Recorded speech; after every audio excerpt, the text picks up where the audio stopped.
Done. What's everybody got? Drop your wagers in the chat so we can congratulate you if you win afterwards. Let me adjust our bankroll here. Take $12 off of that.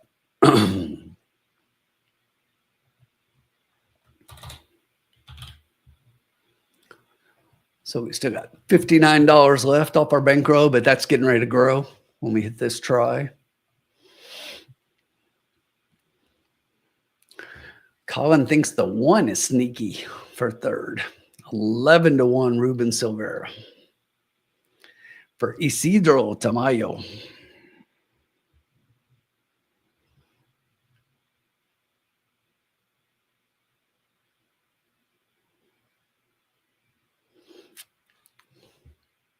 Because I don't play $1 tries, Dennis. I have a formula and I pretty much stick to it. Look, the one thing I have said a lot in here is if you play this formula 2-6 with 2-6 with 3-8-9, you're never wrong to go ahead and play a 2-6 with 3-8-9 with 2-6 and back it up. And it's a valid point. I typically,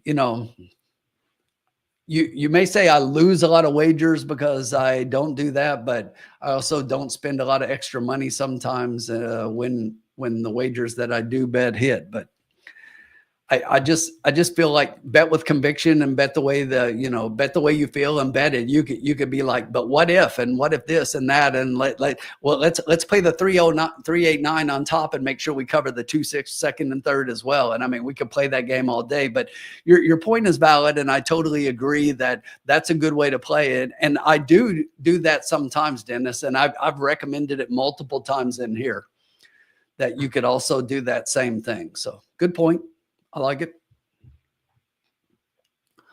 Got 1 minute to post. Are lining up, headed towards the gate.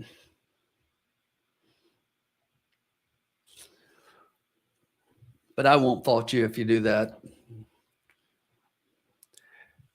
I've got a formula and kind of the way I play, and I've said it all. What's up, TM? But I'm like a $5 exacta player. I play a $5 exacta box, and here it's 2-6. I play a $5 exacta box, and then I take my exacta and I play it like I did here, 2-6 with 2-6, and I had 3 horses in for $2. So I play a $10 and a $12 when I'm playing the try. I don't always play the try. The exacta is kind of my base bet, and that's what I typically do is taking my strong picks on top and boxing them in a five. I play a $5 exacta and a $2 try. I'm not a 50-cent guy. I'm not a dollar guy. I don't play the 20-cent wagers in Canada. Just typically stay away from that stuff. I got the way I bet, and it's kind of my system, and that's what I do.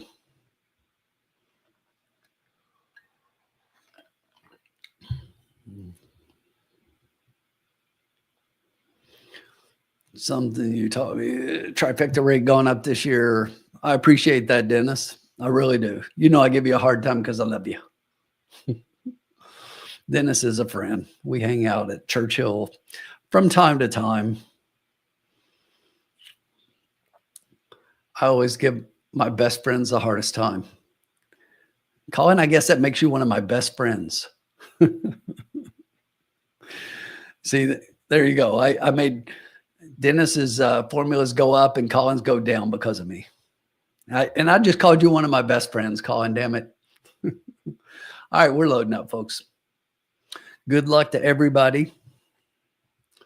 Yeah, TM, when the chalk wins, when the chalk wins that much, I'm going to lose.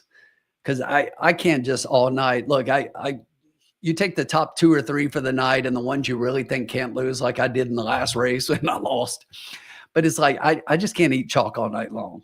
I got to try to beat them somewhere. And some nights you're going to lose at tracks like that. Here we go. Pretty even break, although the 4 drops back from the to the back of the pack from the outside. The 8 and the 9 show early speed, and now down on the inside, that is going to be the 1 at 13-1 taking the lead. The 2 horse up inside into third, the 9 outside, the 3 is currently sitting in fourth, another length and a half back to the 8 and fifth. Then it's the 6 2 wide in seventh, and then we got the 7, the 4, and the 5 currently at the back of the pack. The quarter went 22.36 seconds. The 1's got about a half length over the 9. There is your 9 showing some good speed from that outside post. KK has got that his horse in contention. Tyler is right now tipping to the outside from third, going to try to make a run. The 1 still got that early speed. I know somebody was talking about the 1, and here comes the 6 with the very late run like we talked about, but it's going to be too little too late. Tyler's going to hang on for third, but it is going to be 1, 9, 2, and 6. 1, 9. Look at that 1 at 13 to 1. Who was it that called you? I know somebody said that. Somebody was talking about that 1. Let me find it. Give you some props.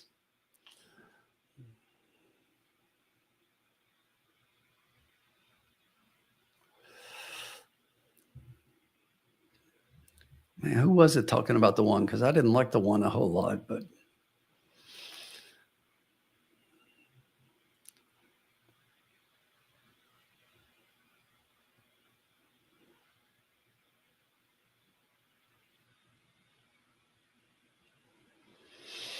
where is it? Who had that? Anybody have it?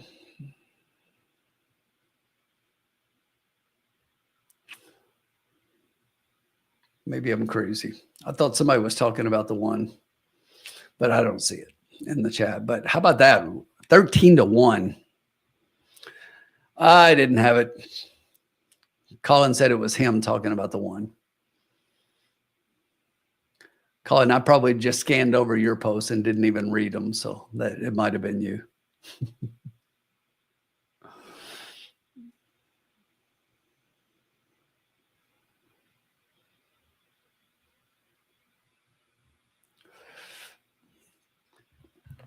But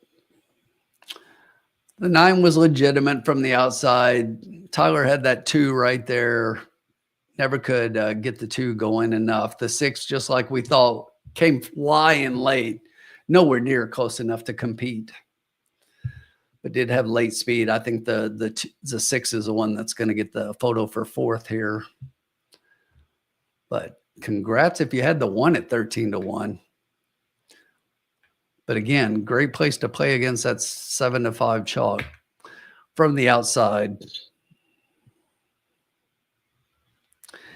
But yeah, that was pretty much they got out front and the 1 and the 9, and it didn't change much. Kind of ran around the track.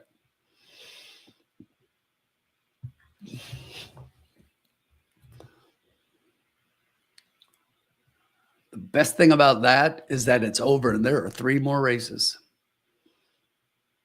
This next one's a good one. 12 horses. A 12-horse race. Big money available if you hit it.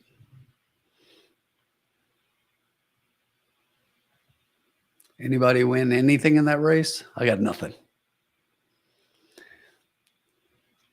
Yeah, for sure, Ben. The speed inside of Del Mar is tough. Which is one of the reasons I didn't really like. You see, there is an inquiry, as Colin mentions. The inquiry sign is posted, and the 7 gets the photo for 4th. It was not the 6; it was the 7. But they are calling an inquiry here. Let's take a look and see if we can see something. They're showing the head-on shot, and I don't see anything. Oh, wait. Yeah, I do. Oh, come on. Over everybody? Somebody's claiming foul on the top 4 finishers.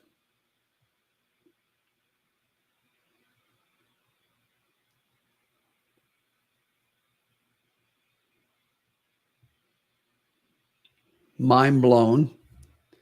Because I was looking at the head on, and the only thing I saw is you could say that the 6 cut the 5 off way in the back. So you take the 6 out of 5th and put the horse behind the 5, but I don't see anything else here, and maybe I'm missing it, but they're showing the drone shot right now from the overhead, and oh, come on. I can see 6 on 5. I can see that, that the 6 maybe bothered the 5 a little bit, but I don't know what else they could be calling here.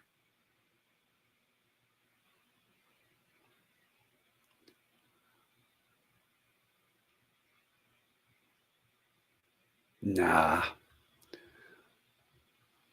Anybody see anything? Because I see nothing. But how do you call a foul on the top four? Who? I don't know. I mean, the inquiry, it's an inquiry, so it's not, but inquiry on the top four, it's like, where? And they're showing the start. I mean, that's what I really don't understand is they're showing the start. And the only thing I see, the 5 does take up. If you're watching it, you'll see the 5 take up in a second when the 6 kind of cuts over in front of the 5. But those horses are way back. And it doesn't involve the top 4. Maybe the 5 is saying that the 3 came out and the 1 and the 2. I don't know how it would be the 3, but craziness at Del Mar. And this is an inquiry, so it's the stewards.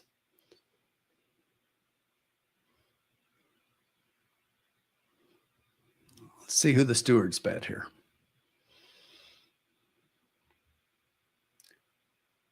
Even from the pan shot. Does anybody see anything I'm missing?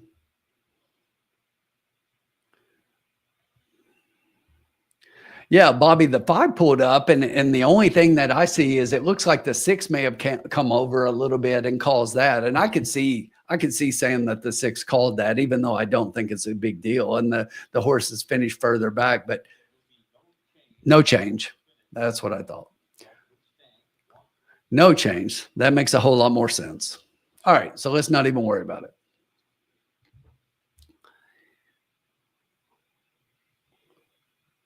We will post the results here and turn the page and move on to the next race.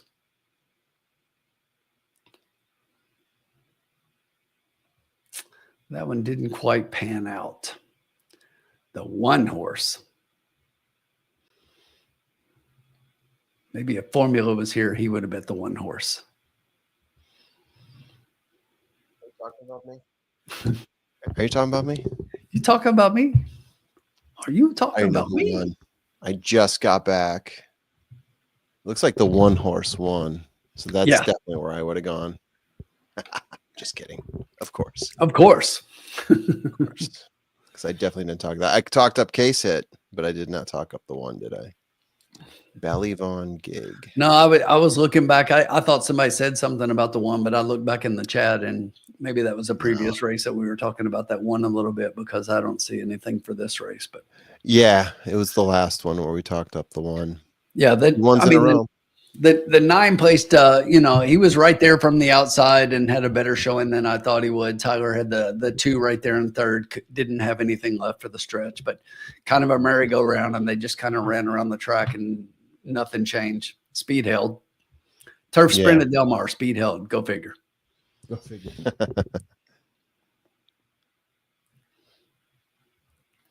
All right. Yeah.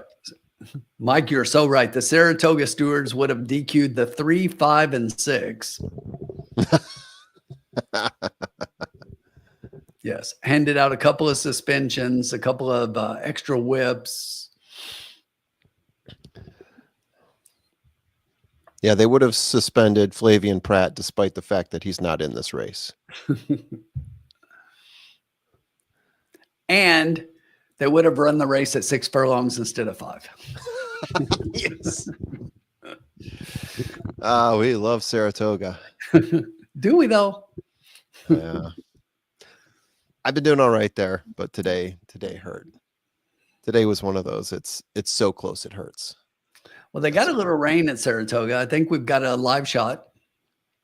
There it is. Yep. There we go. Stewards at Saratoga. Yeah, floating down the track.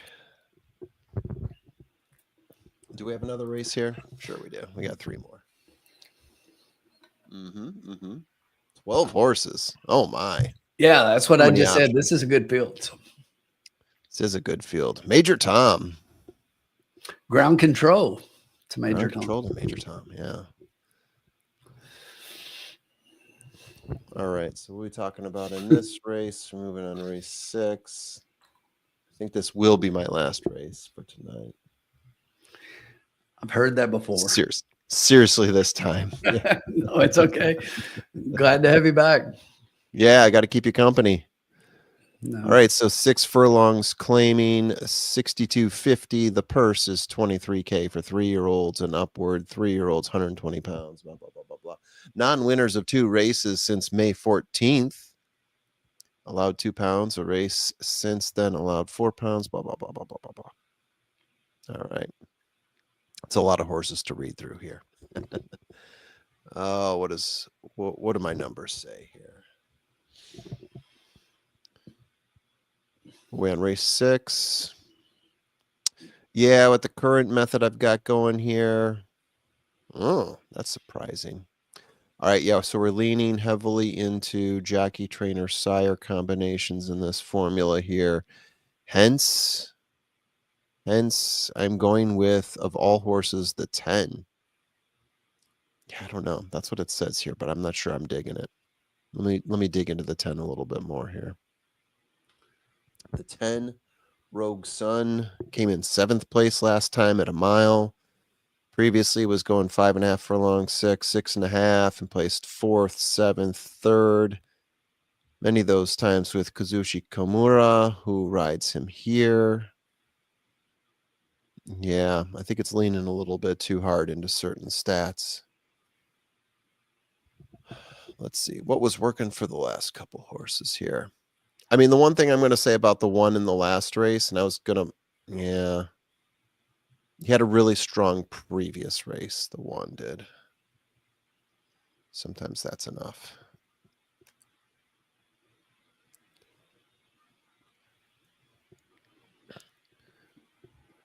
Yeah. Yeah, this is a complicated race here. If I go by most of my formulas consensus here, I would say the 8 Bags Gold. I'm guessing that's going to be the favorite right now, right? Yeah, 3-1 Bags Gold is the favorite at 5-2. Opened up at 3-1. My speed figures, especially on turf for this horse. Especially for the park for this horse. Grayed out really well. Shows a lot of green, getting closer to the pace. Also has good closing numbers, 6 furlongs. Probably doesn't become much of a factor, but if there's a duel at the end, he's got a little bit of a push. Got him as having the best win of the group. I like the race times adjusted, and I like of the past 3 races, the best 2. He's got the best. If I float on over to look at another horse here, I will look at Major Tom sitting right next to him.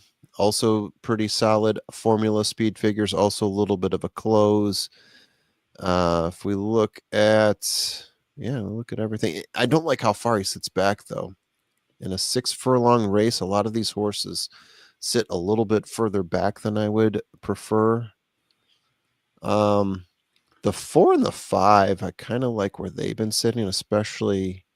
Am I reading that right? Yeah, the 5, Blue Cheese Olive, currently at 9-1.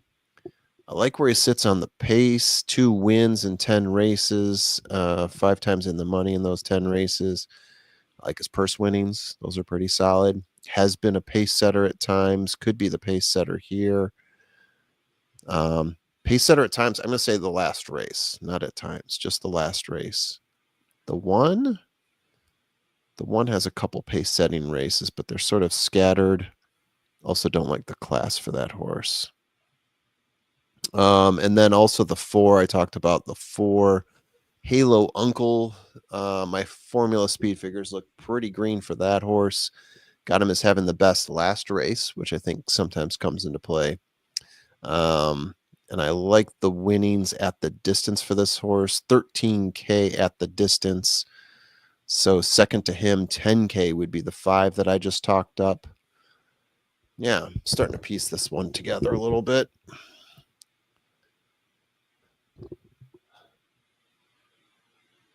Any thoughts from you, Tim, so far in this race? Yeah, I mean, I had a horse that kind of stood out for me, and a horse that I really liked in here. And I mean, that I haven't mentioned. I figured that the 8 would be taking most of the money.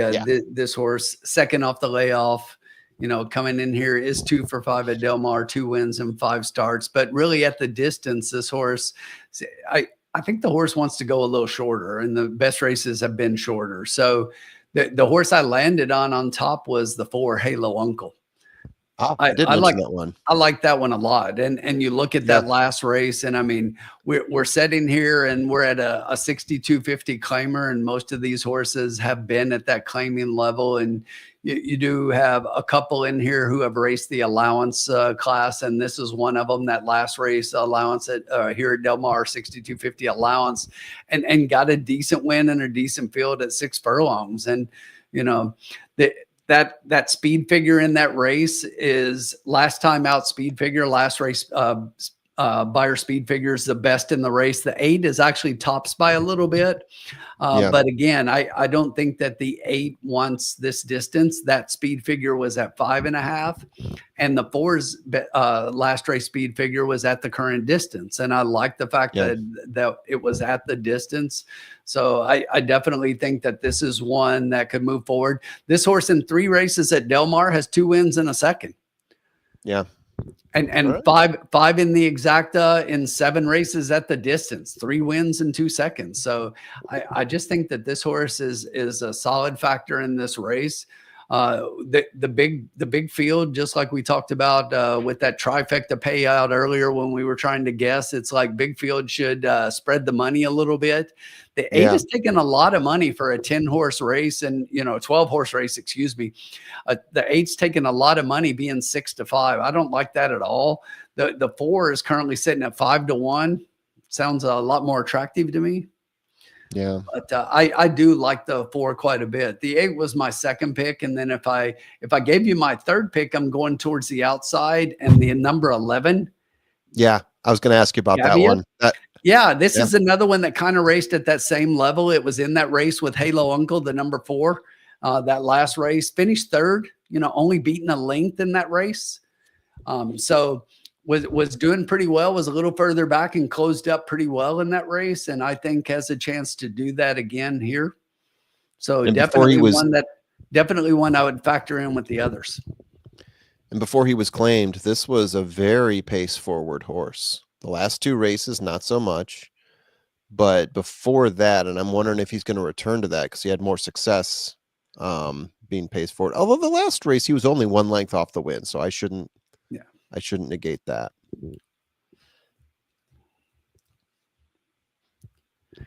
And you look at the thing is that last race, this horse has been a router, and most of the races have been around 2 turns.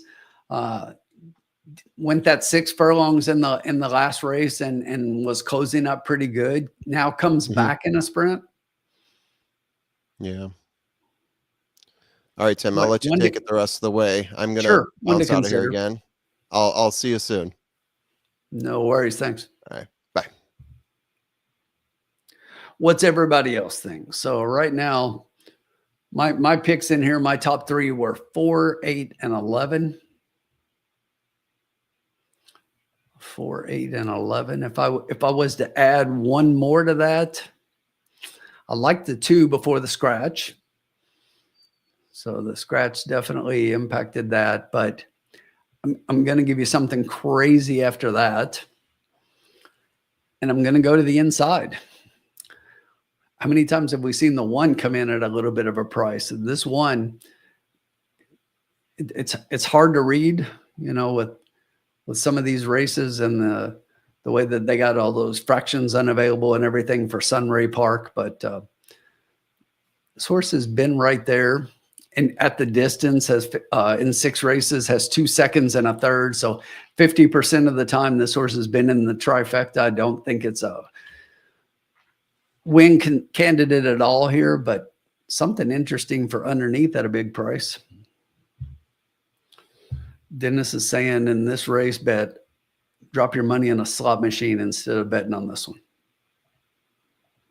I don't know, Dennis. This is the kind of race I like. Take a stand, bet what you like. If you hit here, you're cashing, right? Bobby D, how about that? We're going to play an exacta 10-8 with 149.11. 10-8 with 149.11. 13. Brett, let's take a look at the 13. So, look, I always say you got to always look at the AEs. So this is a horse that went on the also eligible list and waited around just to see if they're going to be able to get into the race. So Smiling Tiger out of a Gotham City mare, third off a layoff, 5.5 to 6 furlongs. Dropped to a straight 30, went to a straight 32 claimer last time out at Del Mar here, which was the first race at the track. If you look at that 8 August work, definitely shows some speed. But the one thing that I put down here is I like looking at those works over the track and everything since the horse came in from, Los Alamitos and then Santa Anita before that. But it's like this horse has never really taken money really since much after breaking a maiden. Definitely has some back class if you go back to the Mountain Diablo and some of the races there at Pleasanton. So I think there's some back class and some things there that you could use to make a case, some of those Golden Gate races early on, but this horse hasn't shown anything in a while. So I would take a wait and see, let this horse beat me and,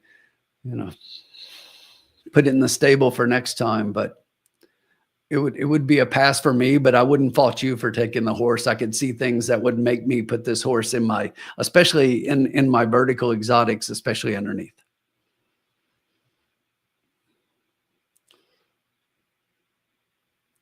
The 10 underneath, the thing about the 10 is this horse, and I look because KK, when I bet him, he doesn't win. When I don't, he does. So I'm not betting him. So you might want to put all your money on KK in this race. But the thing about this horse, it's been a while, like last year since got a third in March at Santa Anita, but it's been a long time since this horse really competed. And has been at this level and even below. That last race at Del Mar, and yeah, it was a mile, but that was an 8,000 claimer.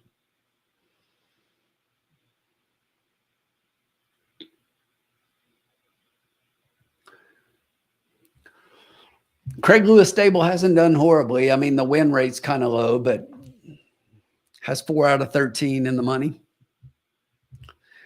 Dan says he's got the 8 as a top pick. That makes sense. The 5 is a long shot. Strongest opinion. Late pick 3 is the 6 in the second leg. Good luck, Dan. Yeah, I really like the 4 here. I was kind of taking a stand against the 5 in this race. And the big thing about the 5 is that the 5 was in that race with the 4 last time. And I thought the 4 was much the best in that race. I like the 4 a lot more than the 5.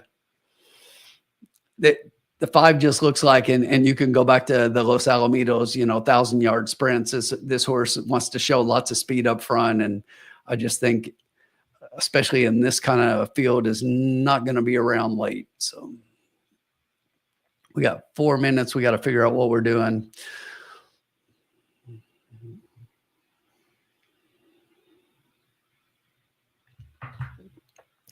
Yeah, it's a tough race, Dennis. I mean, it's the kind of race that a lot of people might take a pass on. I love a big field. I'm always going to try to see if I can hit something and cash. And I've got an idea based on how you guys know how I normally play races, and based on that formula, taking a look at this one. So I'm just trying to formulate that and put it together really quickly.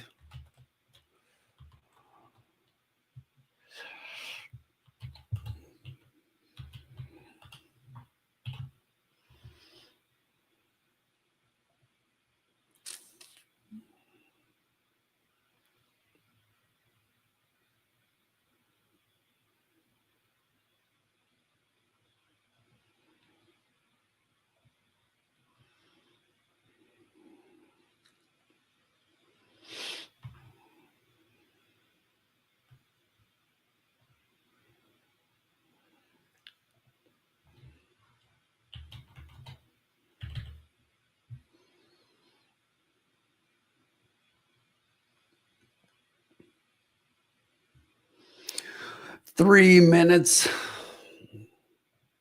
I think I'm ready.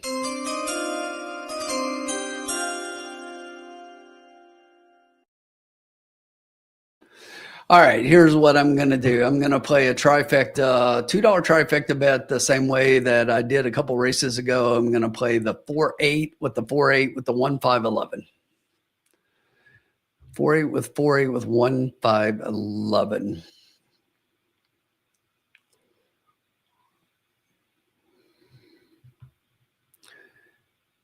Big field. Hopefully we can catch something underneath at a little bit of price. Maybe we can get that one home. Hopefully we get the 4 over the 8, but we're covered if we don't.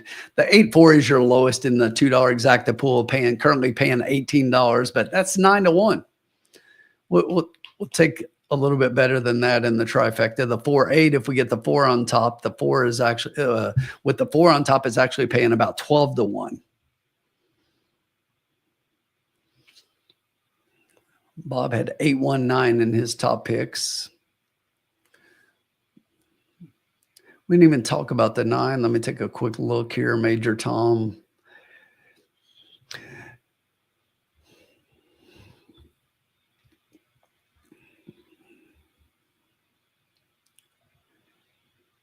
Yeah, coming back to Del Mar, this one had one race at Del Mar about a year ago, July of last year at 6.5 furlongs, and finished well up the track in a 20,000 claimer at 6.5 furlongs.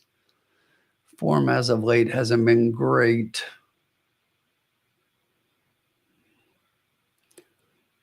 Hasn't been in the money since March at Santa Anita. But if he runs back to those races, he definitely could be there for sure. Yeah, Bob, Tom did talk about Major Tom a little bit. I think he was just calling out Major Tom because of the song, maybe. But he did.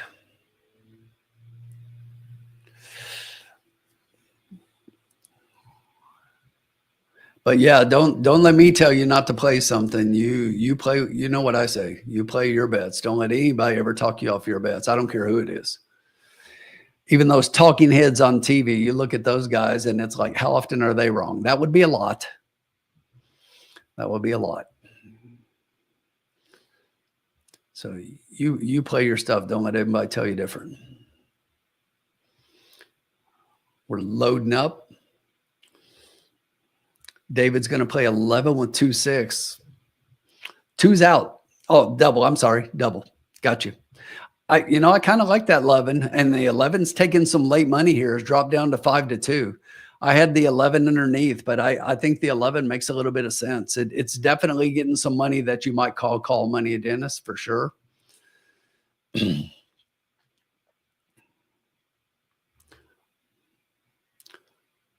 But I definitely had the 11 underneath. My wager's hoping that the 11 finishes no better than third, but has significantly dropped down. The 8's 2-1, and the 11 is currently your second favorite at 5-2. The 4 is at 5-1. Let's get that 4 home. We're loaded up here. Whoa, whoa, whoa. The 5, like jockey is off the 5. Riled up a little bit in the gate.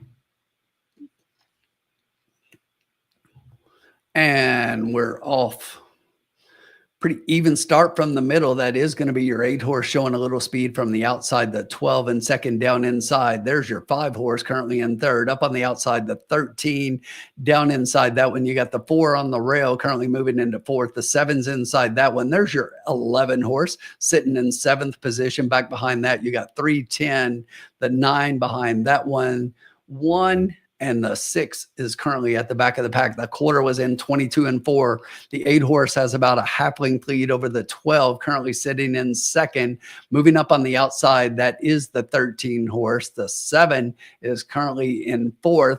The 5 starting to get in gear from further back, trying to make a move. My 4 horses down inside on the rail. Hopefully he can cut the corner here as we head to the top of the stretch, and he's doing just that. You've got the 8 up front. We need to get that 4 moving. Here he comes. Right now it's the 12 to the outside. It's still 8 and 12. The 4 is trying to make up ground, but not going to get there. It's just a merry-go-round, folks. Those 2 straight around the horse. Here comes that 11 flying late, and it's going to be 8, 11, 12. The 11 definitely came late. It was chalk, chalk, chalk. Top pick over second pick, 8 over 11, 9 to 5 over 5 to 2. But look, it doesn't matter. Dirt, turf. This track's a merry-go-round. Horses up front, just nobody's competing. Get out front and just go. The 8 just went gate to wire. We've seen that in just about every race but one tonight. 8, 11, 12. The 10 gets up for 4th.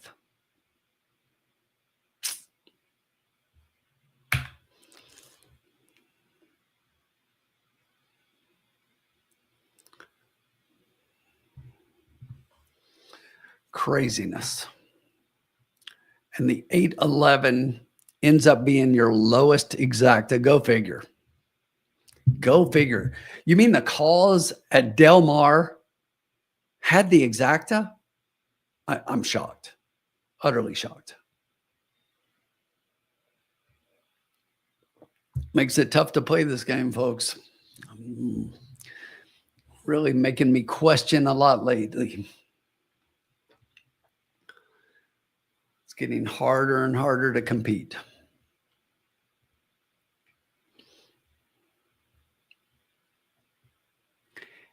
8, 11, 12, and 10.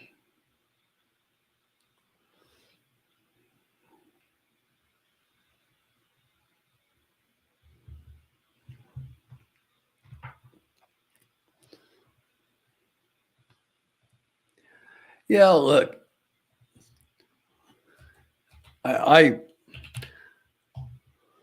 I've always looked at this game as like an entertainment thing. It's nothing I'm trying to make big money on. I mean, you had some good days and you win some money from time to time, but it's like throw a few dollars at it the same way you would going out and doing anything else in life. And, you know, if you win, you win. If you don't, you don't, and move on. It's just like the entertainment and the fun. If you can't get that out of it, I'd recommend you don't play the game, because it's just like beyond that entertainment value part and just enjoying the game and loving it like I do. And like I think a lot of us do.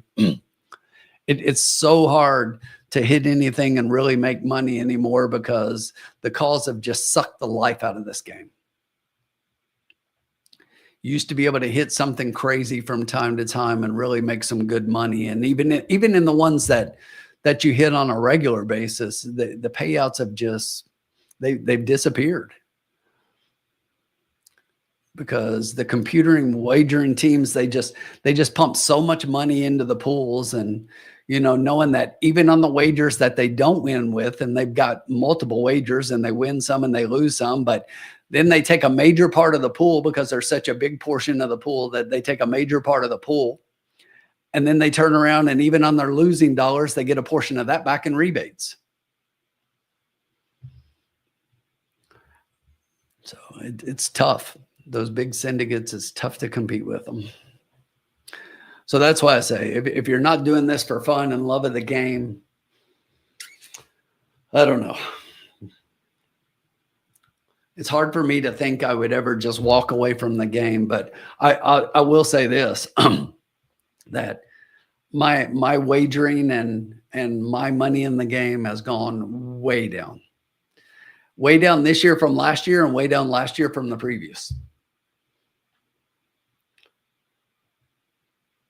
It's just not worth putting the money into it when you can't get those kind of payouts anymore. I like the big days, and that's what I attack. And beyond that gets tough. But there we go. Race 6 is official. 8, 11, 12. The exacta paid 11.20 for $1. Excuse me, that was a Quiniela. The exacta is 9.10. The 50-cent try pays 71.30. The try paid pretty well with that 12 getting underneath. Even though your top 2 horses are the top 2 finishers, the 12 makes a 50-cent try, pay 71. So not horrible.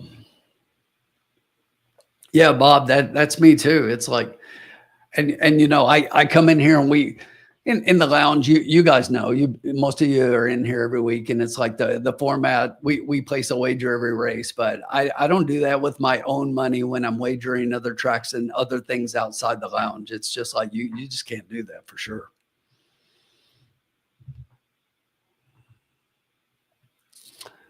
We will turn the page. We're moving on to the 7th race. We got 2 more, so we'll take a look at the field here and see what it looks like.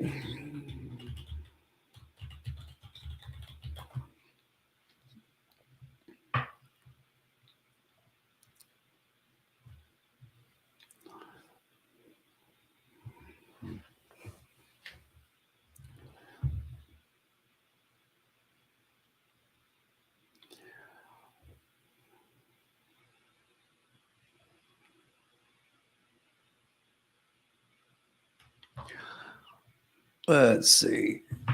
Mike, so explain rebates and how they work. So here's the thing. The tracks have basically made made agreements with certain what they call high dollar or high value customers to where they're going to give them back about 10 cents of every dollar they wager.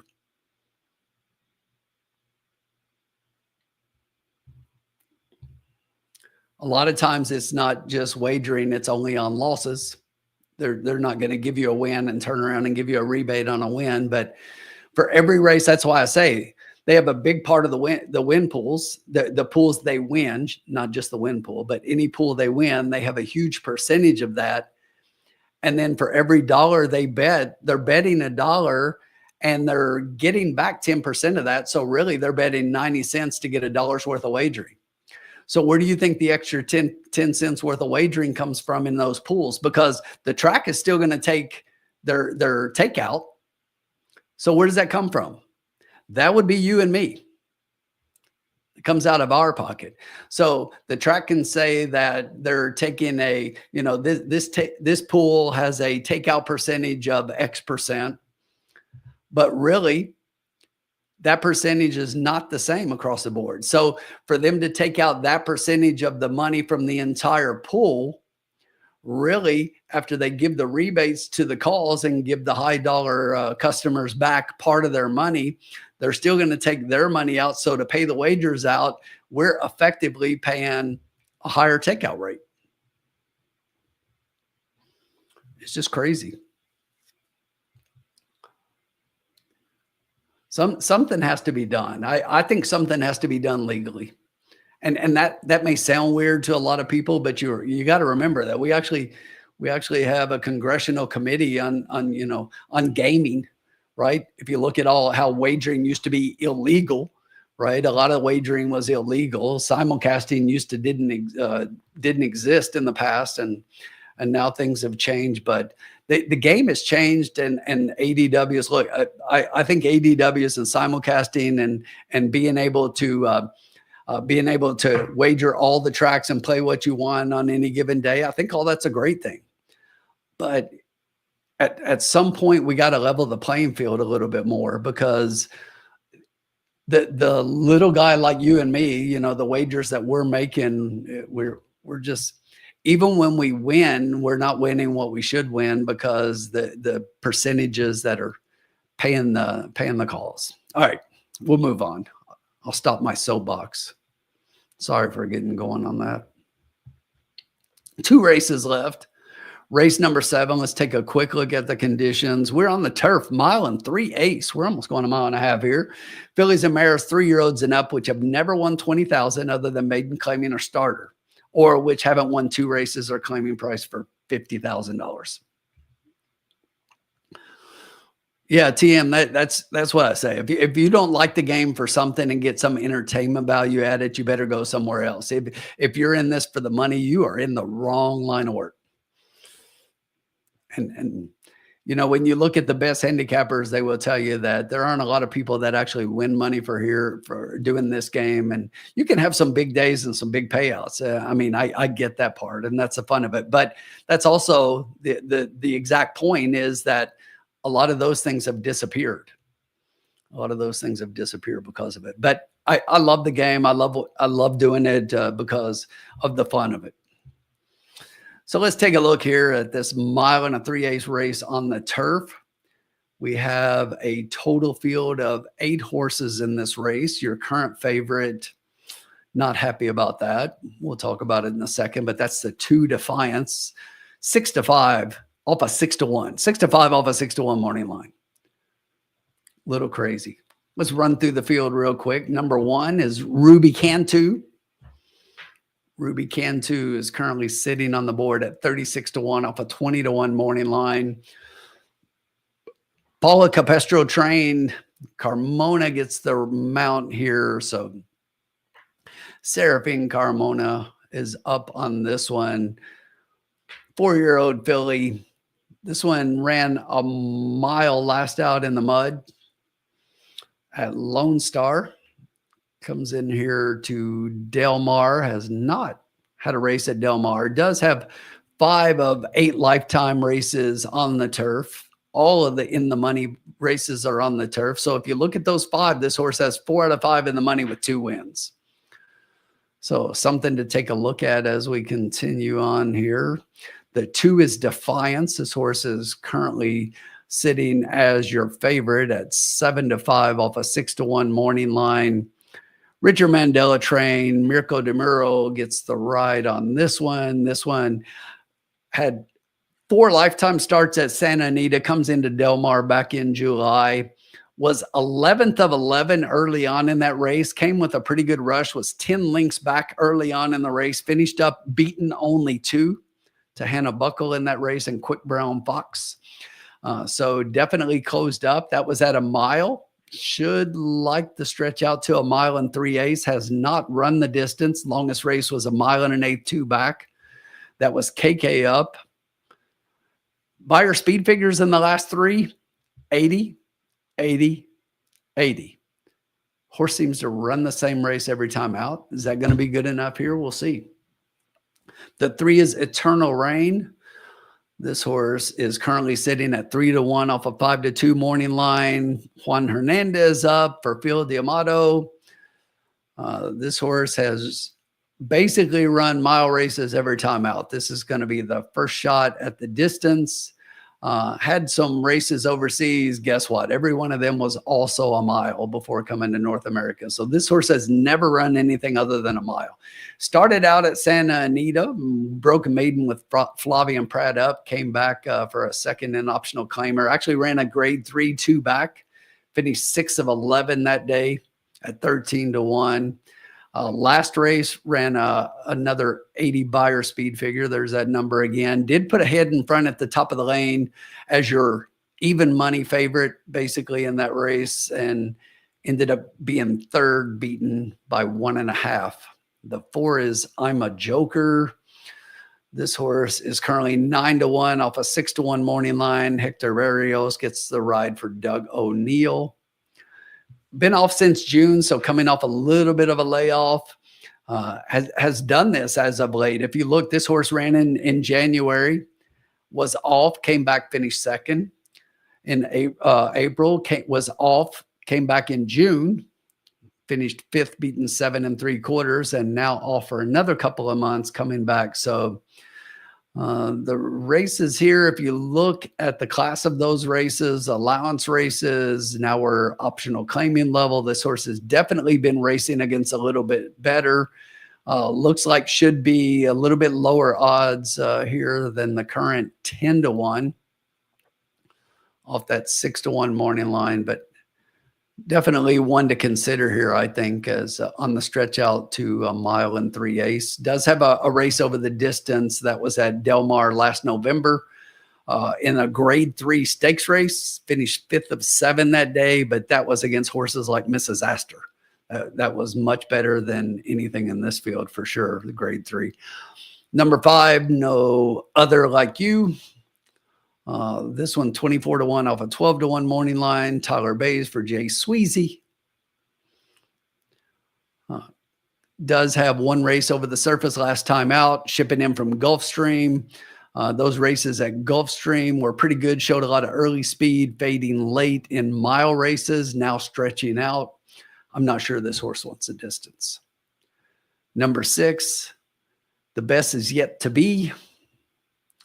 5-2 off a 4-1 morning line. So this is currently your second favorite. Antonio Frezu for Filo D'Amato getting up in this race. Been off since June, coming in from Santa Anita. Before that, has raced at Del Mar back. If you look this horse back in December, raced in the Jimmy Durante Stakes, finishing 6th in that race. You had Antonio Rispoli up that day. Now you're getting Fresu up. Definitely has the class to compete here. Explains the odds on this one. Definitely one to consider here. Maybe the one to beat. KK's on the 7 for Michael McCarthy, Atia. This one is second off a layoff last time out at Del Mar. Showed some early speed at 1 mile and a 16th, fading late in that race, but had been off since May. Last race before that in the Honeymoon, the grade 3 at Santa Anita. So definitely needed the race, but hasn't been this far. The furthest in 5 races that this horse has been is the 1 mile and an 1/8, a couple back in the Honeymoon. But that 1 mile and a 16th shows some good speed up front, but the speed figures need to move forward. Has been improving. The speed figures are going in the right direction, right? Every race. If you look at the last 5, 54, 64, 67, 70, 30. So getting better, but needs a bump up to compete with these, I think. 8, Rosalie May. Currently sitting at 7-1 off a 3-1 morning line. That's a little bit of a surprise to me. Michael McCarthy getting Rispoli up. Rispoli, however you want to say it, Rispoli, I guess is how you say it. But here's the thing about this one. This one hasn't run the distance, but if you look, a couple back ran 1 mile and an 1/8. Showed early speed in that one, faded late, just getting beat 3/4 of a length, finishing 3rd in there. But that race was pretty competitive. That was a really good speed figure, 84 speed figure in that race. I think if Rosalie May runs that race, I think she wins. I think if she runs that race, it's enough to win this one. So we will see. I do think the 2 looks pretty tough on paper, but the thing about that one is the thing I mentioned about the last 3 races. Horse seems to run the same race every time out. 80, 80, 80. And I think there are several horses that have been running numbers around that one. But I think Rosalie May has been running a little better. So I got the 8 on top, the 2 second, and my third pick was the 3 that I talked about, Eternal Rain. This is the one that had been overseas, never gone further than 1 mile. But I think this one has indications. When you look at some of those Santa Anita races, particularly like back in February and March, if you look at those mile races, the horse was closing up. This is the one with Pratt on, went to Frezu, now getting Hernandez up. But the 3 is one that looks like she could want the added distance here. And I don't think you can say that for all of these in here. So 8-2-3 is the way I had it. Colin Sheehan's got 3-8 with 3-8-11 in a daily double. Send it in, Colin. Dennis said he doesn't get the money on the 2. He's 3-6-8. Well, 8's my top pick and 3's my third. I do have the 2 second. It makes a lot of sense. And the thing about it is, Dennis, I think a lot of people, we are wagering on the fact that the 2 improves with the distance. I think that's what it is. I think you've got to say that's what you're wagering on, that the 2 is going to move forward off the distance. But is there a reason that the 2 is at 2-1? And let's see, how do I put this nicely? Oh, hell no. I don't get why the 2 is the favorite at 2-1 off a 6-1 morning line. But yeah, I definitely could. I mean, you look at those numbers, you look at some of those races, and you could say, okay, this horse wants added distance. But here's the thing. Here's the thing I don't like is that how many times have we said tonight that the track's a merry-go-round? I think every race except for, I think it was race 4, the race where Dixie's Delight, the 5 horse, was a big favorite that we liked, and the 1 horse came and nipped that one at the end after the 10 softened that one up. And that's the only thing I think we've seen a horse come from back and win, but everything else has been like the horses up front. So the 2 is definitely one that likes to be further back.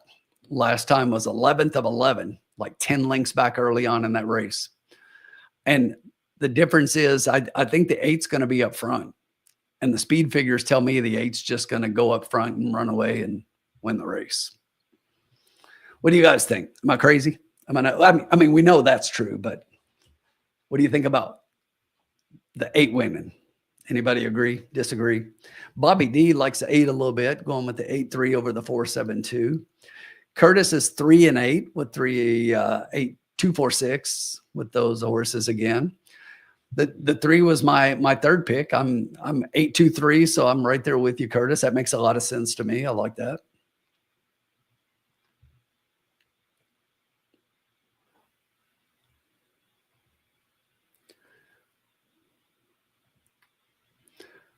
We'll have to see if I can get that up here in a second, Colin. Malathot said if he was playing, he would. You mean you're not playing, Malathot? What is that? I would fade the 2, 6-3-8.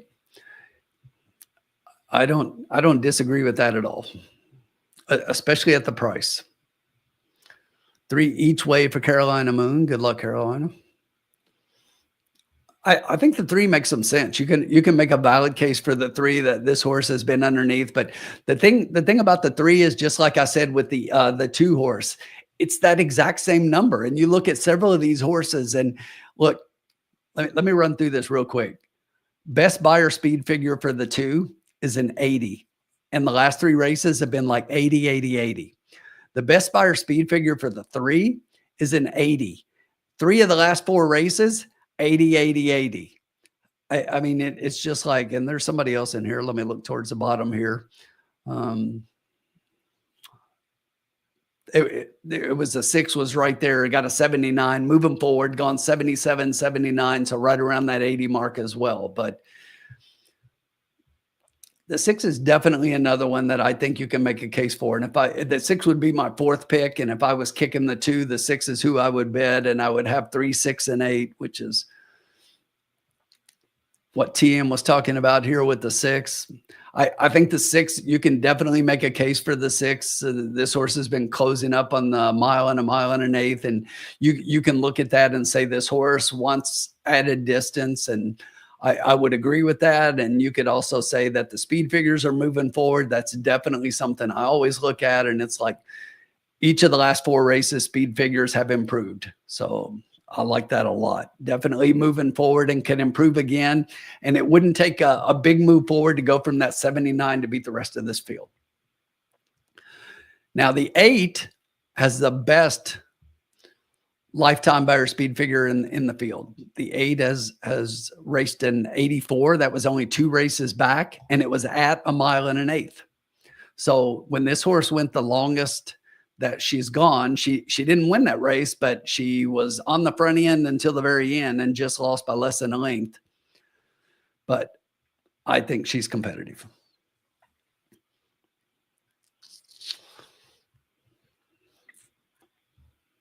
The three is definitely going to be there. I think the 3 is going to play a part. We're on the track, 4 minutes to post here. 6 is now your favorite at 2-1. Look at that. The 6. The 2 is also 2-1. The 6 just has a few more dollars. The 3 is behind those 2. So right now it's 6-2-3. And then behind that one would be the 8. I think the 8 at 7-1 is extreme value.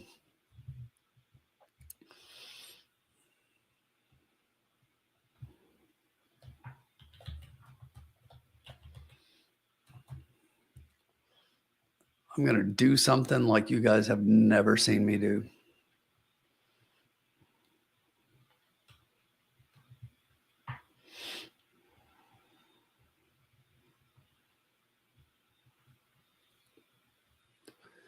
I don't know. Now I'm rethinking it.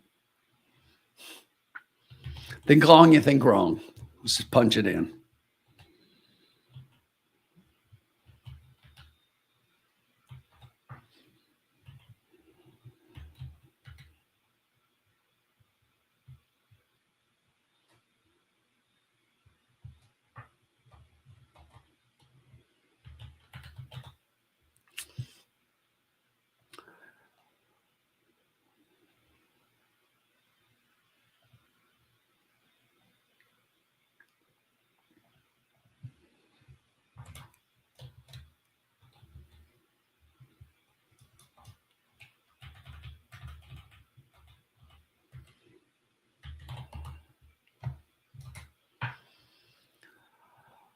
Let's see real quick. One more quick check and then we'll get this in. Yeah, Ben, I totally agree. It makes a whole lot of sense. Too much sense for me to play it that way, but yeah, I mean, the 8's my top pick, and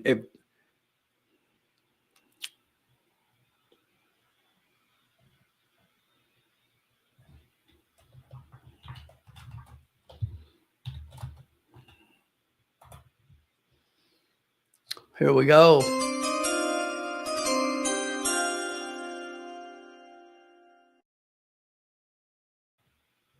That's it.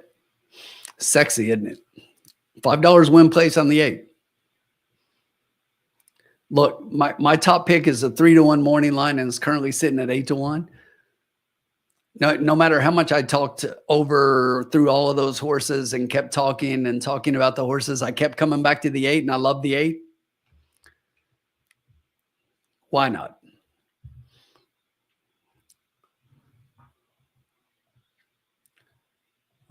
Take $10 out of my bankroll. Leave me enough money to go crazy in the last race, $37. But we'll have more after we cash this 8 win.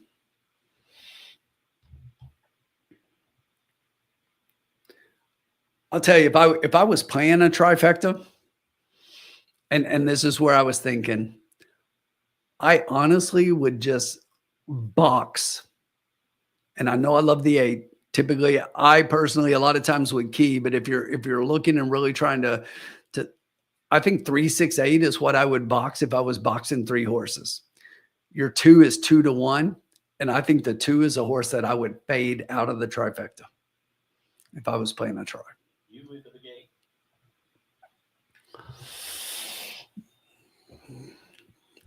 You know, Dennis, we played Evangeline for a couple of weeks, and we just wanted to do something different. The racing at Del Mar is usually good, and you know they've had some really good races and some bigger fields, and we just decided to do something a little bit different until Woodbine gets things going.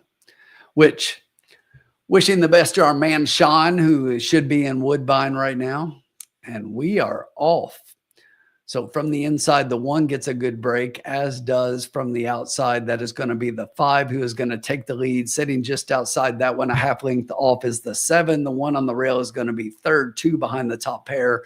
The 3 is a length off that one in fourth. It's another 2 lengths back to the 4 inside of the 8. The 6 is another 3 back, and it is far back right now to your 2-1 post-time favorite. The 2 trails the field up front, the quarter. 23.91 seconds, the 5 well in hand, easy stroll as we head to the wire for the first time here at Del Mar. The 7 is currently sitting in second. It's about 4 lengths back to the 1 in third. The 3 horse is sitting behind that one in fourth. Up on the outside, the 8 is starting to challenge from fifth. Down on the inside on the rail, that's the 4 and 6. The 6 behind those, and it's still another 5 back to that 2 horse. Trails the field as the 5 takes them onto the backstretch. The half was in 47-2. 5 has about a 2-length lead. That is a 7 in second right now. The 1 in third. Your trifecta right now is 35-1 over 21-1 over 45-1. But a lot of racing left. The 6 furlongs went 112.02. Still going easy up front, kind of slow. From the back of the pack, that 2 is starting to close the gap a little bit. From the middle, the 3 horse and the 4 horse starting to move as a pair, the 2 trying to pick it up from far back. The 5 is starting to lose ground to the 7. The pack is definitely condensing a little bit. The 1 coming up the rail at 45-1. The 3 from the outside at 5-2 is starting to make a 3 wide move as we head to the top of the stretch. From far back, the 8 and the 2 get into gear and get engaged as we hit the top of the stretch. It's the 3 in front with the 8 outside and momentum. The 2 is currently sitting behind those 2 in third. The 6 coming down to the inside, but there's the 8 putting a nose in front. The 2's trying to get in between. The 6 down on the rail. Here comes our 8 horse, 7-1 winner. Winner, chicken dinner. Only winners in the lounge, 863. And if I said you were to bet 3 horses in a trifecta, what 3 horses did I just tell you to bet?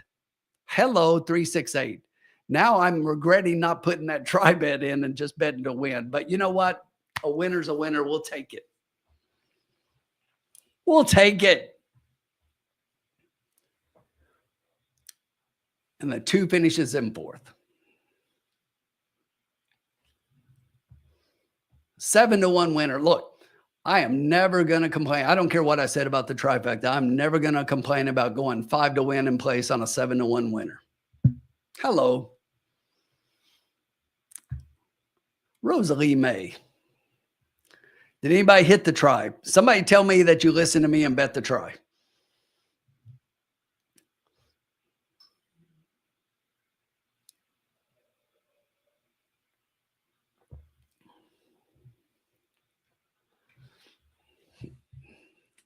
Hopefully somebody bet it.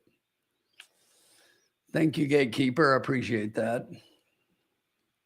Appreciate all the love, everyone. Finally get something home. Finally. Feels good to get something home a winner.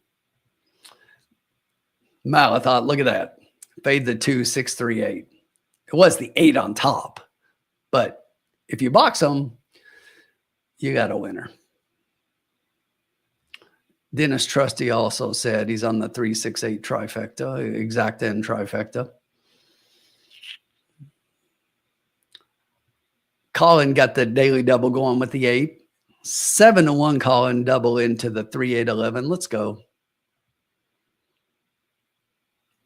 Ben also said need the 3 or 11 in the next to hit the pick 3. Good luck, Ben. Let's get them home. Get them home. Carolina paid the 8 each way. I like it. $15. Mal, I thought, what are you doing? Not playing.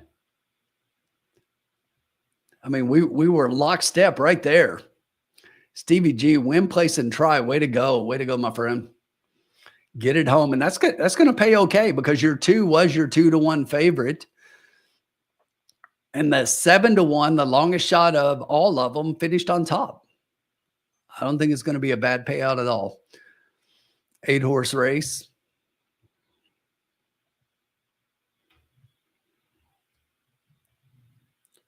Not too shabby.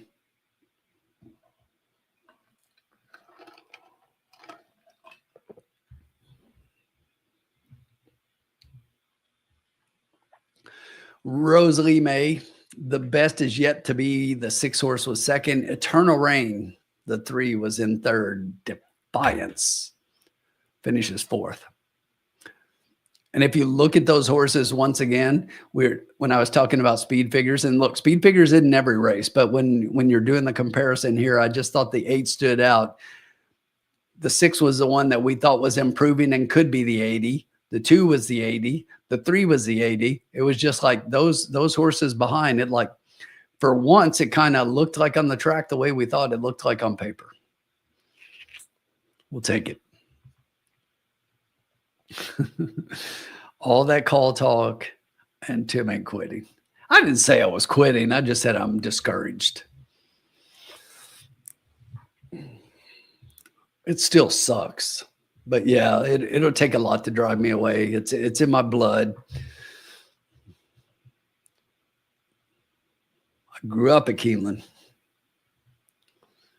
Look at that. Didn't even box them, just put the 8 on top. Way to go, Rick. Look, what do we say? Bet with conviction, bet it. And here we go. So the $1 exacta was $23.80. The 50-cent trifecta, listen to this, $35.35. It just feels like it should pay more. If you bet it for two, though, $140, nothing to complain about there. But win, place, and show money. We'll take our win place, 5 to win, 5 to place. Add it to the bankroll here. And move to the last. Try to bring home a big one here at the end.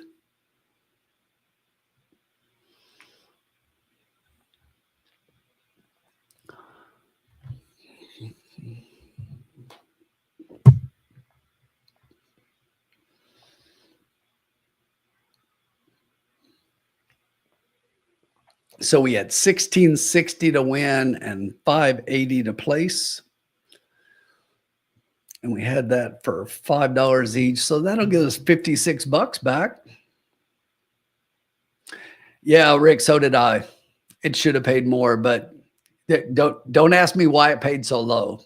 Do we really want to hear the answer?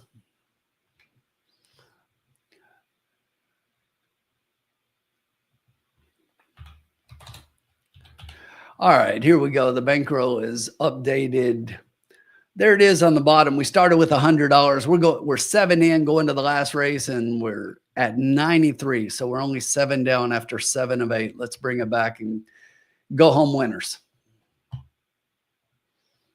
Or go to bed because we're already home. Bob, I wish I had as well, my friend. I should have hammered that 8. I love the 8.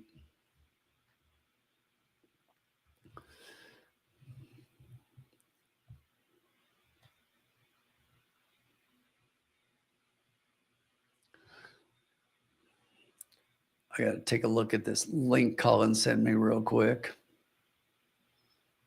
Now I got to go find it again, Colin. I got it.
All right, here we go.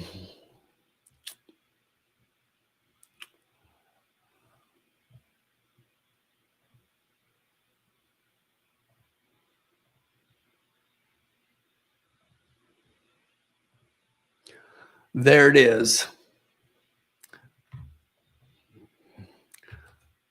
So make sure you order your shirt here. While the calls are cutting your price, we're doubling down. Get your orders in now. Don't forget, get that discount code in. What's the discount code again, Colin? Get 10% off.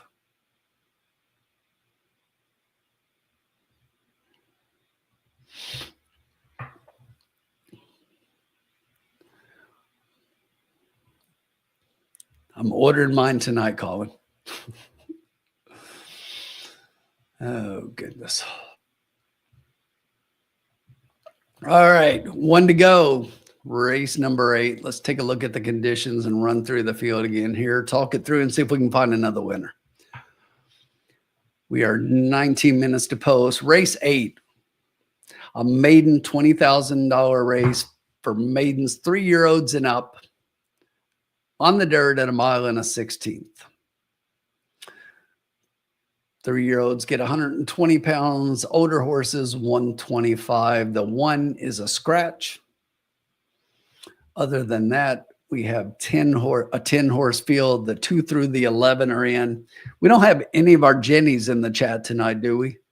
I'm looking at the number 11. We got Jenny's Tiz. Where's our friends, the Jennies, here tonight? All right, let's walk it through. Number 2 is Booming Bernardo. Cristobal Herrera for Marcia Storts. So this one coming in from Los Alamitos, had been off since September, definitely needed that last race, showed a little bit of early speed in contention for the first part of a 6.5 furlong race, faded pretty badly late, beaten 18 lengths. I'll pass. The number 3 is Friends with Fidel. This is currently your 2-1 favorite off an 8-1 morning line. Edwin Maldonado for Robert Hess Jr. Been off since June. 3 lifetime starts. For this one, started out in a maiden optional claimer at Gulfstream on the synthetic. Then we go to Santa Anita, 6.5 on the turf.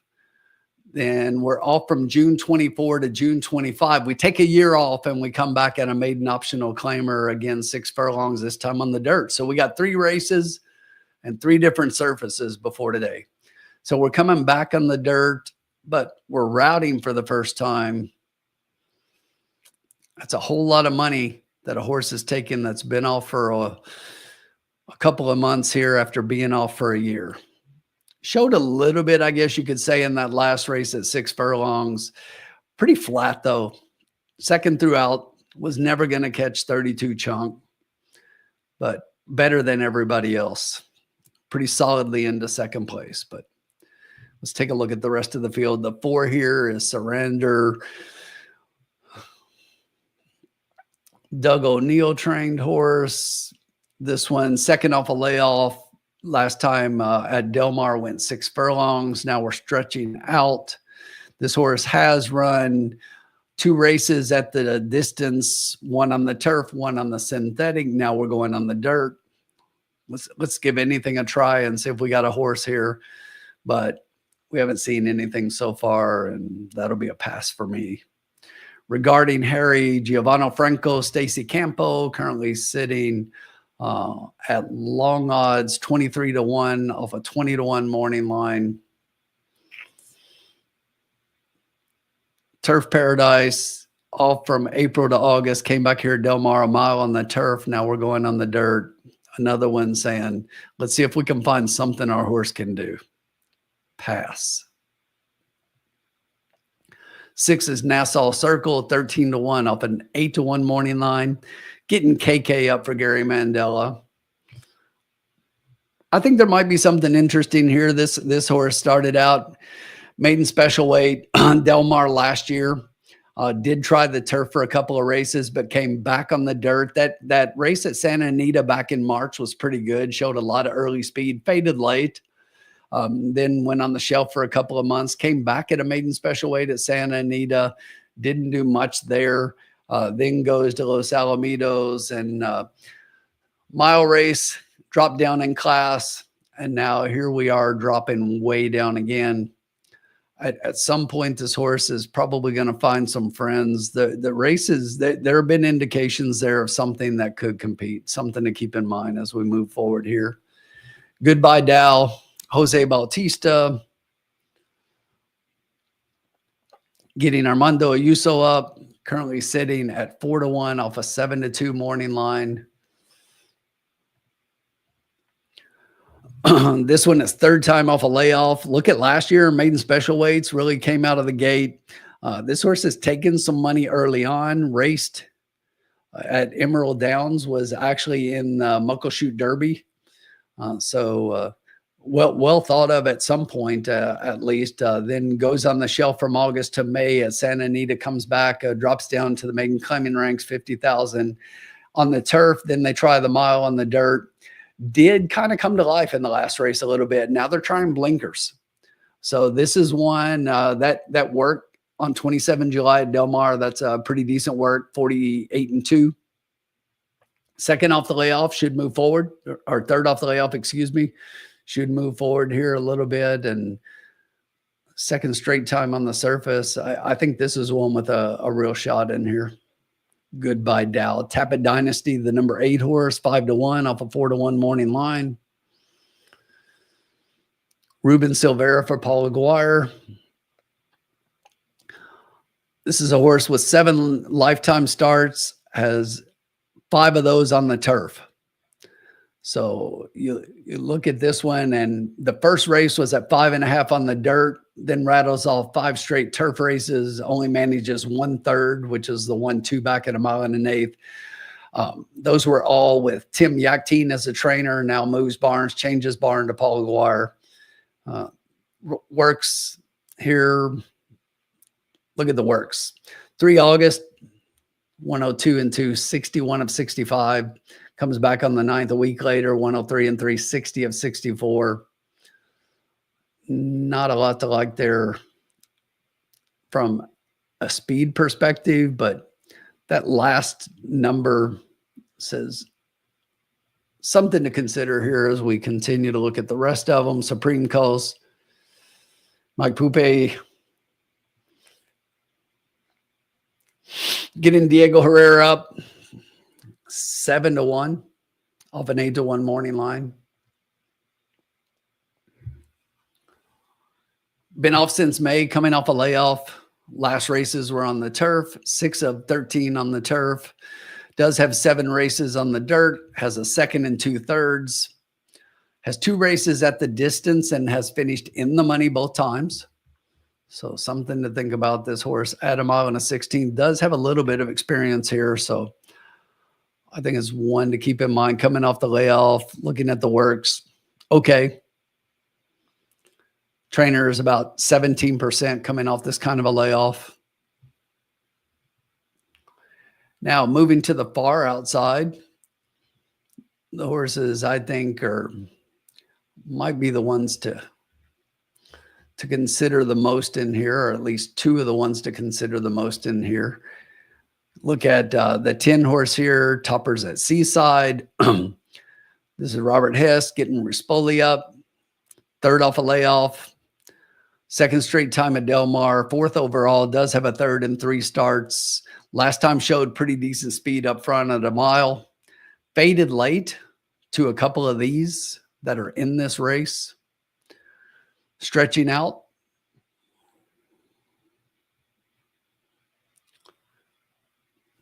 One to consider. And from the far outside, Jenny's Tiz, Tim McCanna. Currently sitting at 9-2 off an 8-1 morning line. Getting Naseo Espinoza up. This one has 5 total races, and out of 5 races has 3 seconds. 2 straight. The last 2 races, the last one being at Del Mar, all at a mile. This horse always closing up. Last 2 times has closed up to finish 2nd, beating a neck and beating a half length. So always within the body of the winner in front. Definitely a horse to consider up front. Consider for the win. And the horse that I personally have on top. I like the 11. My second pick is the 8, Tapit Dynasty. The one that we talked about for Paul Aguirre coming from the Tim Yachtine barn. Something intrigues me about that horse. Getting that 3rd last time out at Del Mar here after coming from the turf races, stretching out a little bit. Even though this horse went backwards, I think second straight time at Del Mar should move forward a little bit, be in contention. And my 3rd horse in here, I went back and forth between a couple. I'll give you my 3rd and my 4th. My 3rd horse in here ended up being the 10. That was Toppers at Seaside, getting Rispoli up. He gets back aboard, repeats aboard this one, 2nd straight time at Del Mar. A mile race. You look at the last 2, and it looks like the horse is going backwards, and you're like, okay, why would I want the horse at a little bit more distance?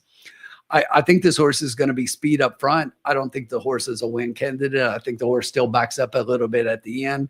But looking at the rest of this field, this one looks like one that's good enough to hang on for a piece underneath. And the other one that I was looking at was a 6 Nassau Circle, getting KK up, third time off the layoff. Those last two races don't look like much, but if you look, this one has back class and maiden special weight starts, dropping down pretty far. You could, this looks like one they may just be trying to get rid of, dropping down to see if I can get somebody to claim now 20,000 instead of the other races. But at some point, this horse finds a field that that he can be competitive with, and I think this is that. So it was 11, 8, 10, and 6 for me. Bob Jackson said he's got top picks 2, 3, 10. Yeah, James, I'm okay with the outside in a race of this distance. I mean, it's not super short to the turn, but this horse is going to have to find position, find a place to get inside. Kind of sits a little further back. So I don't think that this horse has a problem at all. Espinoza has a problem at all with just taking this horse over to the rail pretty quickly and just sitting back and making a move late. This horse is always closing up. So I'm not concerned with this. I'd be a lot more concerned if this was a horse that wanted to be near the lead before they get to the turn and has a horse like the 10 directly inside who's going to want to show early speed and going to have to compete with that one. And 10 more horses are 8 more horses, should I say, 7 into the inside of that, and try to get past a bunch of horses before they get to the turn. This is one that's they're going to probably duck down to the rail and just go. Bobby D is playing an exacta box 6-10-8-3. Malathot made sure he smashed my like button, smashed it with a hammer because he forgot to bet that trifecta that he himself called out. Dennis said they scratched his top pick, so he's going to play win and place on the 7.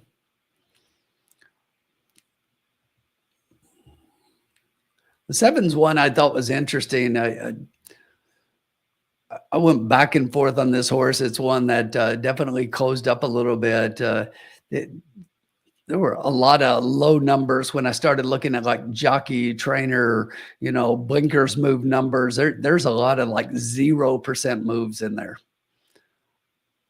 And I know a lot of people look and it's like, well, the horse has to run the race. And it's like, yeah, but they're doing a lot of things here. And, turf to dirt to changing distance to changing equipment. We're changing jockeys. It's like, it's one of those I like to call kitchen sink, to where they're throwing everything at the horse and seeing if something sticks. But yeah, I don't fault you for playing the 7. I want to take a look at them here. We got 5 minutes to post here. They're getting the gate into place. I was trying to take a quick look at the horses on the track, see what the 11 looks like. I like the 11 a lot, 9-2. The 3 is your 7-2 favorite. Let's take another look at the 3, because I talked about the 3 early, but didn't end up in my top picks. This is the one that's just been, look, it's just been off forever, right? Was off for a year. Run 3 different racing services in 3 races, has never routed. And now all of a sudden the horse is going to come back off a short layoff, off a year layoff in a new surface, first time routing. And we're going to make the horse a 7-2 favorite in a 10 horse field. Not saying that, that he can't win, but I'll be playing against that one.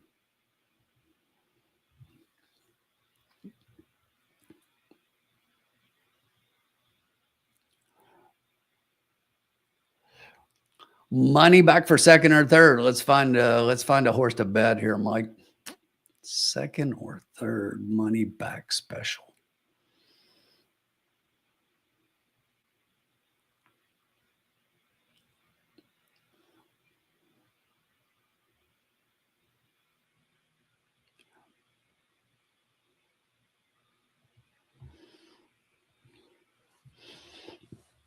I think it's the 8. I think it's the 8. You bet what you want. I'm just throwing something out there. I think it's the 8. The 8's my second pick.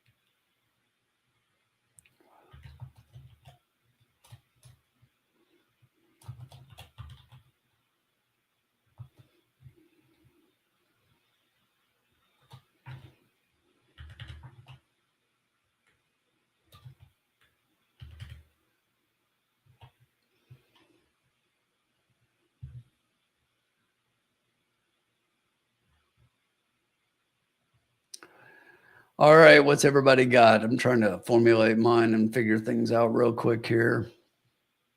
We got 3 minutes to post in the finale here. Try to finish up winners on the night.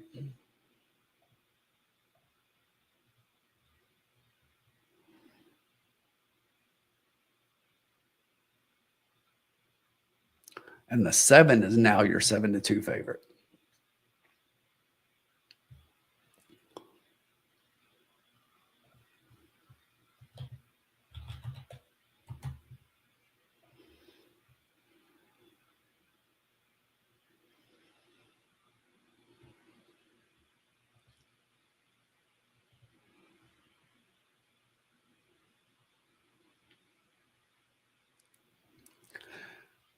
All right. For the last time tonight.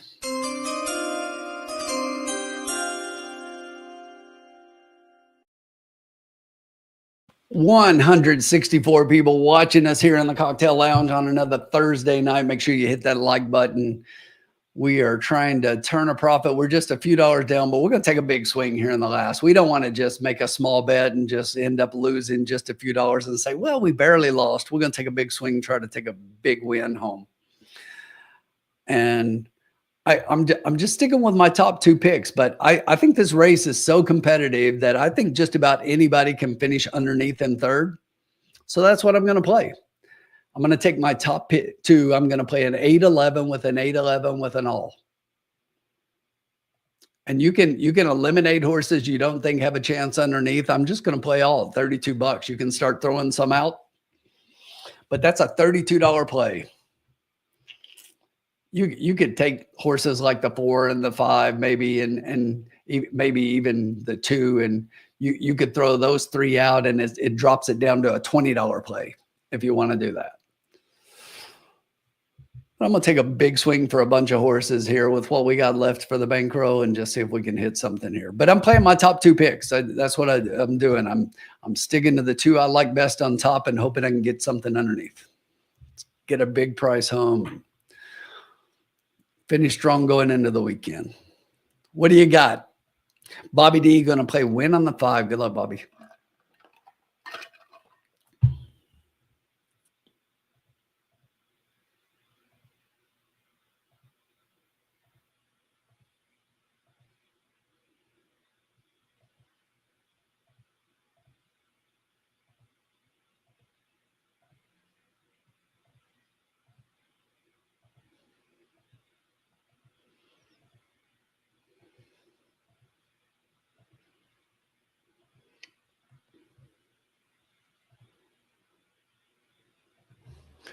All right.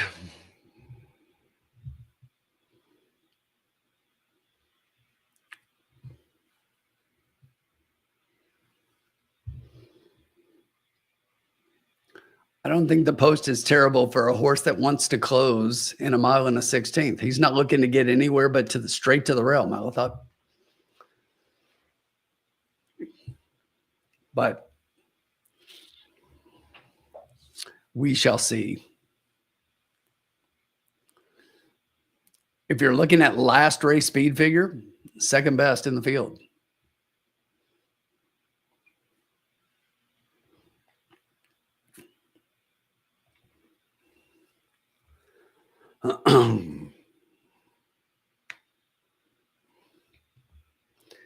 Good luck to everybody as we close it out another Thursday night in the lounge. Carolina Moon going to back me up with a win on the 11. Good luck, Carolina. And they are off from the outside. Let's see what the 11 does.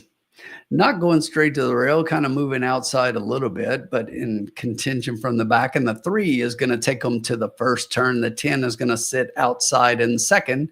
That is the 2 horse down on the rail, currently in third from the far outside, going 4 wide. That's a 6 horse. The 8 ducks down into 5th. The 9 is going to sit outside that one in 6th. The 4 is back on the rail in 7th. The 7 and the 11 there. The 5 currently trails the field. Up front, The quarter went in 23-2. The 3's got about a neck over the 10 horse. The 6 is sitting back 3 wide into 3rd. Down on the rail in 4th, another length behind that one is the 2 horse. The 9 sits just outside that one. It's another length back behind those two. I believe that's the 7 in between. The 8's on the rail. The 11 is currently sitting in striking position from the outside. The half was pretty fast up front. They're moving pretty good, 47-3. But up front right now, it's still 3 horses on the lead. The 10 puts a nose in front and is going to take the turn with the 6 sitting just outside that one, now leading from further back. Here comes the 8 with a big rush of speed. The 8 as we head to the top of the stretch. The others have work to do from far back. Right now up front, it is still the 6 in between horses, but that 8 really has momentum on the outside. There's the 8 going. We need that 11 to get moving. He's coming from the back, but he's got work to do to get up for second. It is the 8 up front. The 6 is currently sitting in second. The 10 on the rail. The 9 is in 4th, and the 8 horse just draws away. Mike, there it is. I told you it was the 8, 5-1. Money back special.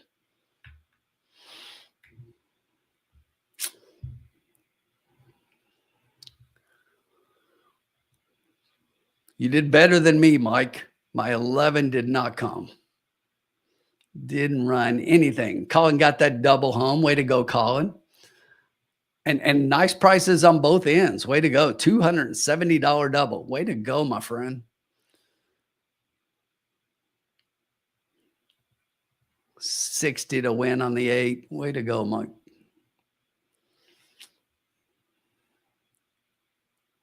Nice double, Colin. Very nice double.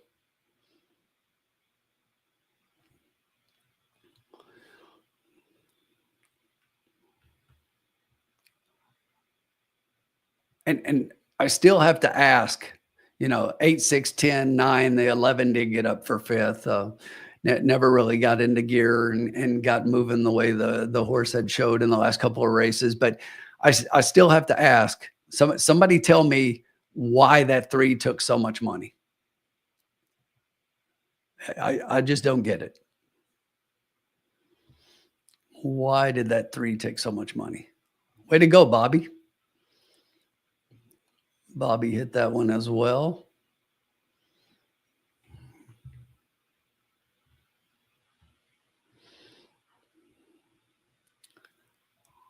Love it when people in the lounge win, even if I don't. 5-1 on that 8 horse. I just don't understand 5-2 on the 3. That horse showed a little bit of early speed, but just faded late. Really gave nothing. The 6 is the one that really I should have had a little higher rated. Kind of talked through that one early and didn't get on it. The 10 is one I thought would show early speed and fade. Didn't show the speed I thought, but kind of hung around still. The 9 at 7-1. Didn't really like the 9, but a decent 4th to round out the superfecta. 8, 6, 10, 9. To close out the night here in the lounge.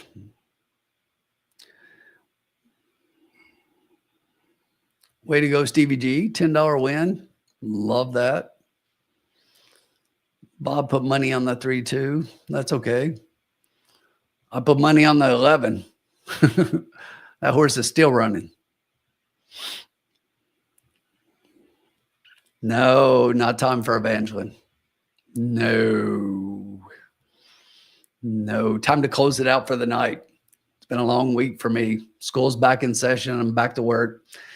That's why I was late getting in here. It's harder for me to get in here for the first race on Thursday. But good win by Tapit Dynasty.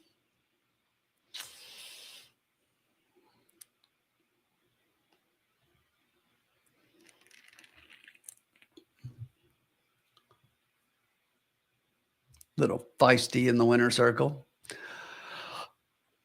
Another great night in the lounge. 172 watching. Thanks to everybody for tuning in.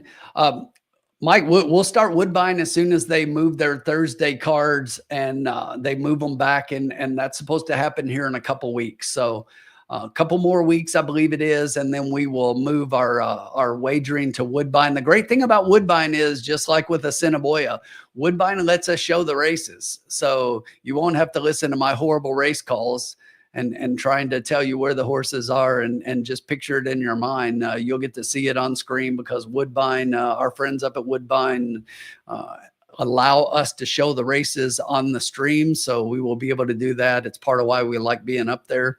So our weeks will be all Canada. Oh, Canada, starting here in a couple weeks. We'll be Assiniboia on Tuesday night lights. And then on Thursdays, we will be the Cocktail Lounge up at Woodbine. But had a great time with everybody as usual. We hope to see you all Tuesday for Tuesday night lights at Assiniboia. Things still going strong there, but a couple more weeks. We'll have Sean back next week. We'll talk to him about his trip up to Woodbine and how that went for the King's Plate. So good racing this weekend. If you got any tips, drop them on X. Again, make sure you hit that like button, subscribe to the channel. Go check out Colin's video for doubling down. The formula's got a good capping the card video in for this weekend. Make sure you take that, give a look to that and see what he thinks, what his picks are for the weekend. It'll give you his top pick and his value pick for all the races. Check that out. Good luck to everybody this weekend, and we will see you next week. Good night.